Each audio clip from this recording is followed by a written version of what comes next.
Hello ma'am aina nahan chalupta umorok achar muchagibado kaimta masala yaudana semjabani habado ai ucharake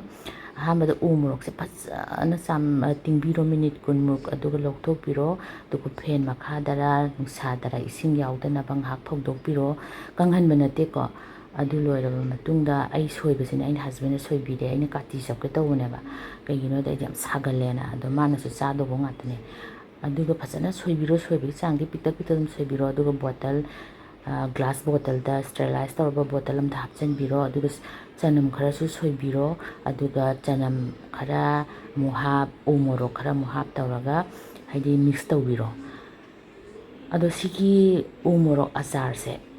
thin hawani chara kada mayam khangakani magi sida yauriba mapung pura mature kanda yauriba oil se sini yam hawri se hinjang punamak ta hape yai side ta kitang hapasu yai chau hore yai tan ga chaminar su yai yam hawani magi thau se umorok si jo hawi ko to thau du se ma hawe ba to phajana namjanbiro ba matungda gap khara thambiyo aduga thum kirang thakpiro kitang hena thakpiyo thumde achar gidi khoigi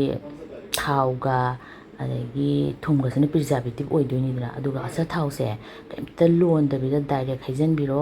aina hapi poto adugi bottle singi tangkhai ma haitare tangkhai mana atopa pot ama hapaktoineba aduga bottle macha pitrune aise coffee gine aise coffee kharaga thaeba ayukta kaim haptabida akhoigi hakchang liver yam healthy oi heart healthy oi ena aduga tangkhai ma hape sona kana hape adu loiba matungda khoina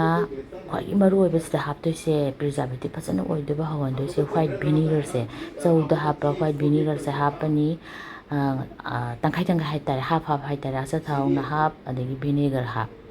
adu loiba matungda sise makhum tat khumjanbiraga nusara phawbai dakar de room temperature da dum thambiro lengdana numit mangani gi matungda chaba yagani ado liraga ne hen hawbani kuiraga ne hen hawbani mase mayam aduga tha hum thamba yabani hena fridge da hapchanbiu he lokthoga musab loga fridge da hapchanbiu lokthokpa matamda aphaba khoigi kaimta sing taidaba chamas na seasonabio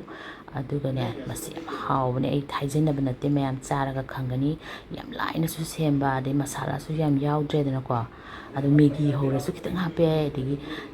khoi kangau ngor su kitang hape morok pamade aduga morok sumai melhodana side daga kitang hapaga khoigi thau siga khoi morok siga kitang khuna khudomina tak namaga